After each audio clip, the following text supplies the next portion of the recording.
Hi everybody, it's actually Tuesday night that I'm filming this, around 7:45. It just got dark, so we decided to make this fire, and I thought I would read chapter to you guys by the fire.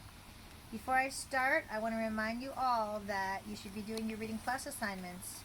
5 green stories, 2 visual skills, and 2 vocabulary assignments, just like when you're in school. That's the easiest thing that you can do at home that we usually do every day at school. Alright, chapter 5 is called The Birthday Bash. I got used to the way Fudge looked without his top front teeth. He looked like a very small first grader. Dr. Brown, our dentist, said that he'd have to wait until he was 6 or 7 to get his grown-up teeth. I started calling him Fang because when he smiles, all you can see are the top 2 side teeth next to the big space, so it looks like he has fangs. My mother didn't like that. I want you to stop calling him Fang, she told me. What should I call him, I asked. Farley Drexel? Just plain Fudge will be fine, my mother said. What's wrong with Farley Drexel, I asked. How come you named him that if you don't like it? I like it fine, my mother said, but right now we call him Fudge. Not Farley, not Drexel, and not Fang. What's wrong with Fang, I asked. I think it sounds neat. Fang is an insult. Oh, come on, Mom. He doesn't even know what a fang is. But I know, Peter, and I don't like it. Okay. I promised never to call my brother Fang again. But secretly, whenever I looked at him, I think it. My brother, Fang Hatcher. Nobody can stop me from thinking. My mind is my own. Fudge is going to be 3 years old. My mother said he should have a birthday party with some of his friends. He plays with 3 other little kids who live in our building. There's Jenny, Ralph, and Sam. My mother invited them to Fudge's party. Grandma said she'd come over to help. My father couldn't make it. He had a Saturday business appointment. I wanted to go to Jimmy Fargo's, but my mother said she needed me to supervise the games. The kids were invited from 1 until 2:30. That's only an hour and a half, my mother reminded me. That's not so bad, is it, Peter? I don't know yet, I told her. Ask me later. The kitchen table was set up for the party. The cloth and napkins and paper plates and cups all matched. They had pictures of Superman on them. Right before party time, Grandma tried to change Fudge into his new suit, but he screamed his head off about it. No suit! No suit! No!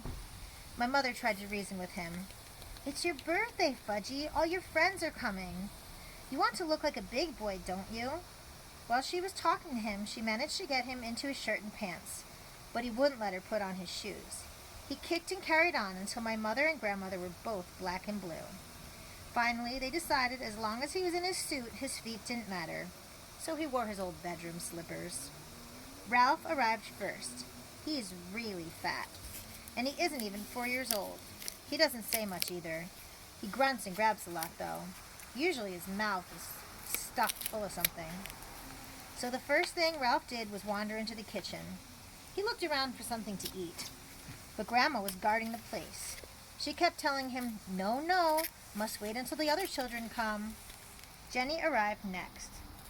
She was wearing little white gloves and party shoes. She even carried a pocketbook. Besides that, she had on dirty jeans and an old sweater. Her mother apologized for her clothes, but said she couldn't do anything with Jenny lately, especially since she had taken to biting.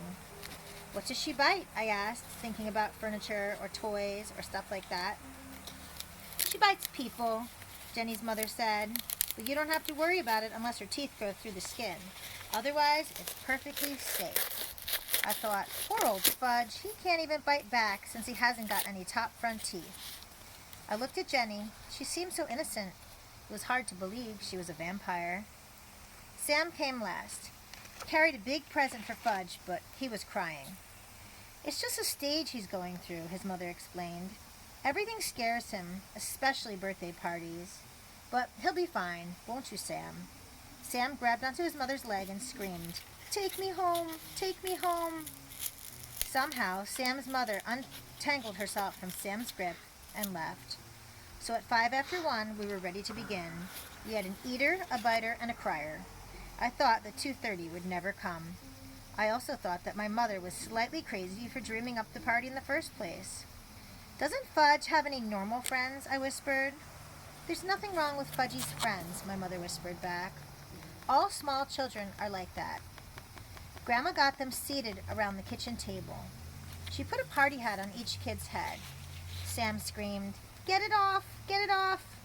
But the others wore their hats and didn't complain. My mother snapped a picture of them with her new camera. Then Grandma turned off the lights and my mother lit the candles on Fudge's cake. It had a chocolate frosting and big yellow roses. I led the singing of Happy Birthday. My mother carried the cake across the kitchen to the party table and set it down in front of Fudge. Sam cried, "Too dark! Too dark!" So Grandma had to turn on the kitchen lights before Fudge blew out his candles. When he was finished blowing, he reached out and grabbed a small rose off his cake. He shoved it into his mouth. "Oh, Fudge," my mother said, "look what you did." But Grandma said, "It's his birthday. He can do whatever he wants." So Fudge reached over and grabbed a second rose. I guess Fat Ralph couldn't stand seeing Fudge eat those yellow roses because he grabbed one too. By that time, the cake looked pretty messy. My mother, finally coming to her senses, took the cake away and sliced it up. Each kid got a Dixie cup, a small piece of cake, and some milk. But Jenny hollered, "Where's my rose? Want one too?" because her slice of birthday cake didn't happen to have one. My mother explained that roses were only decorations and there weren't enough to go around.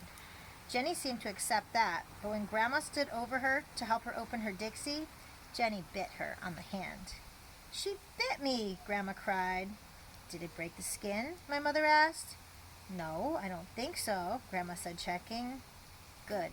Then there's nothing to worry about," my mother told her. Grandma went into the kitchen to put some medicine on it anyway.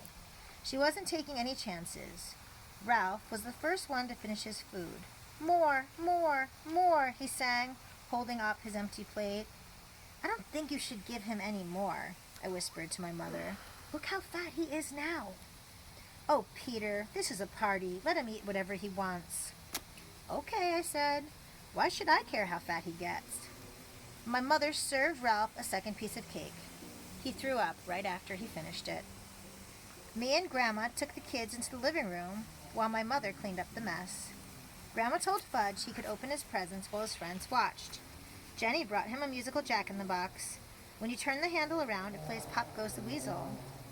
When you reach the part of the song about Pop, the toy opens and a funny clown jumps up. Fudge loved it. He clapped his hands and laughed and laughed. But Sam started to scream, "No, no more, take it away." He hid his face in his hands and wouldn't look up until Grandma promised to put the Jack-in-the-Box in another room. Fudge opened Ralph's present next. It was a little wind-up car that ran all over the floor. I kind of liked it myself. So did Ralph, because he grabbed it away from Fudge and said, "Mine." "No," Fudge shouted, "mine." When my mother heard the racket, she ran in from the kitchen. She explained to Ralph that he had brought the car to Fudge because it was his birthday. But Ralph wouldn't listen. I guess my mother was afraid he might throw up again, and this time on the living room rug, so she begged Ralph to let Fudge play with the car for a few minutes. But Ralph kept on screaming that it was his car. So Fudge started to cry. Finally, my mother took the car away and said, "Let's see what Sam brought you." Fudge liked that idea. He forgot about the little car as he ripped the paper and ribbon off Sam's package. It turned out to be a big picture dictionary, the same kind the Yarbies brought me a couple months ago. Fudge got mad when he saw it. "No," he yelled, "no more book." He threw it across the room. "Fudge, that's terrible," my mother said. "You mustn't do that to the nice book." "No book," Fudge said. Sam cried. "He doesn't like it. He doesn't like my present. I want to go home. I want to go home." Grandma tried to comfort Sam while my mother picked up the book. She gathered the wrapping paper and ribbons and cards together. Fudge didn't even look at any of the birthday cards. "Oh well, he can't read, so I guess it doesn't make any difference." "Peter," my mother said, "let's start the games. Now, quick." I checked the time. I hoped the party was almost over, but no, it was only 1:30. Still an hour to go. I went into my room where I had blown up a lot of balloons. My mother had the party book, and it says 3-year-olds like to dance around with balloons. When I got back to the living room, Mom started the record player and I handed each kid a balloon. But they just stood there looking at me. I thought, either the guy who wrote that party book is crazy, or I am. Show them how, Peter, my mother said. Take a balloon and demonstrate. I felt like one of the world's great living fools dancing around with a balloon. But it worked. As soon as the kids saw me doing it, they started dancing too. And the more they danced, the more they liked it. Until Jenny's balloon popped. That nearly scared Sam right out of his mind. He started yelling and crying. Fortunately, I had blown up 24 balloons. I was hoping they'd dance around the rest of the afternoon. Fudge got the idea of jumping up and down on the furniture. The others liked that too, so instead of dancing with their balloons, that's what they did. And soon they were running from room to room, yelling and laughing and having a great time. Then the doorbell rang. It was Mrs. Rudder. She lives in the apartment right under us. She wanted to know what was going on. She said it sounded like her ceiling was about to crash in on her any second. My mother explained that Fudge was having a little party and wouldn't she like to stay for a piece of cake? Sometimes my mother is really clever. So Grandma entertained Mrs. Rudder in the kitchen while Fudge and his buddies jumped up and down on his new bed. It was delivered this morning. Fudge hasn't even slept in it yet.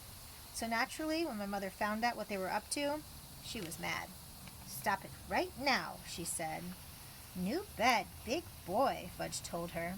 Was he proud. "You won't have a new big boy bed for long if you don't stop jumping on it," my mother told him. I know. Let's all sit down on the floor and hear a nice story." My mother selected a picture book from Fudge's bookshelf. "I heard that one," Jenny said when she saw the cover. "All right," my mother told her. "Let's hear this one." She held up another book. "I heard that one too," Jenny said. I think my mother was starting to lose her patience, but she chose a third book and said, "We'll all enjoy this one, even if we know it by heart. And if we do know it by heart, well, we can say it together." That's just what Jenny did, and when my mother skipped a page by mistake, Jenny was right there to remind her. If you ask me, my mother felt like biting Jenny by that time. So when the story was over, it was 2:00, and Ralph was sound asleep on the floor.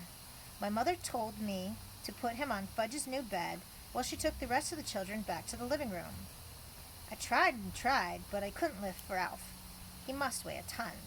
So I left him sleeping on Fudge's floor and closed the door so we wouldn't hear any noise. On my way back to the living room, I wished the others would fall asleep too.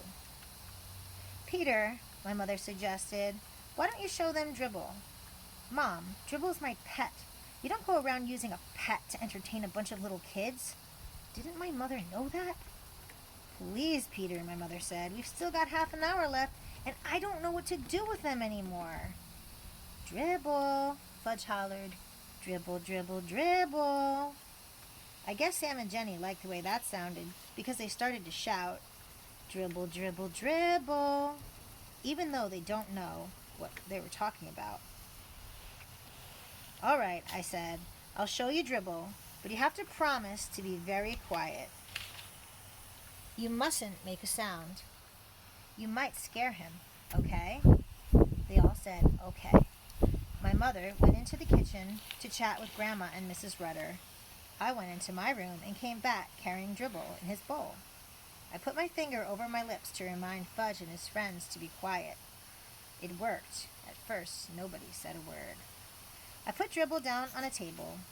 Fudge and Sam and Jenny stood over his bowl. "Oh, turtle," Jenny said. "Yes, Dribble's a turtle. My turtle," I said in a soft voice. "See? See?" Fudge whispered. "They can all see," I told Fudge. "Nice turtle," Sam said. I wondered why he wasn't afraid this time. "What does Dribble do?" Jenny asked. "Do? He doesn't do anything special," I said. "He's a turtle. He does turtle things." "Like what?" Jenny asked. What was with this kid anyway? "Well," I said, "he swims around a little and he sleeps on his rock and he eats." "Does he make?" Jenny asked. "Make?" I said. "Make a tinkle?" "Oh, that? Well, sure, I guess so." Jenny laughed. So did Sam and Fudge. I made tinkles too. Want to see? Jenny asked. No, I said. See, see, Fudge laughed, pointing at Jenny. Jenny had a big smile on her face. Next thing I knew, there was a puddle on the rug. Mom, I hollered, come quick! My mother dashed in from the kitchen. What, Peter? What is it? Just look at what Jenny did, I said. What is that? My mother asked, eyeing the puddle. She made on the floor, I said, and on purpose. Oh, Jenny, my mother cried, you didn't. Did too, Jenny said. That was very naughty, my mother told her. You come with me. She scooped up Jenny and carried her into the bathroom. After that, Mom mopped up the puddle. Finally, the doorbell rang. It was 2:30. The party was over. I could hardly believe it. I was beginning to think it would never end. First, Ralph's mother came.